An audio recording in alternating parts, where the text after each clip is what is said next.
DC. আসসালামু আলাইকুম প্রিয় ভিউয়ার্স। আসলে আমরা এই কৃষিকাজের সাথে সম্পৃক্ত।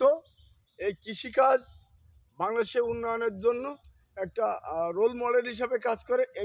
এই জমিটাকে আমরা আসলে চাষযোগ্য করছি। এখানে যে ওলকপি আছে, এই ওলকপি চাষ করার জন্য এই এই জমিটাকে আসলে আমরা চাষাবাদ করছি। তার জন্য এই পাওয়ার টিলার আছে এবং এই জমিটা দেখেন, এই জমিটা কত এখন উর্বর হয়ে গেছে।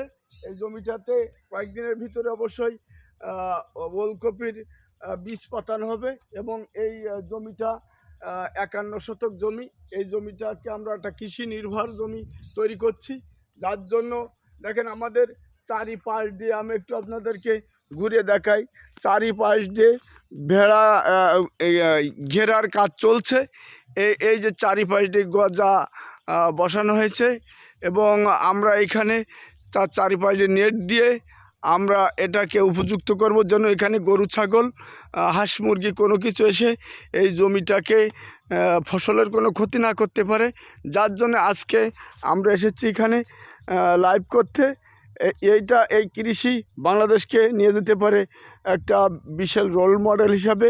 এই কৃষি এটা হলো 18 গ্রাম তালা সদর ইউনিয়নের তালা উপজেলা সাতক্ষীরা জেলার একটি অঞ্চল। এই অঞ্চলে আসলে কৃষিকাজ প্রচুর পরিমাণে হয়।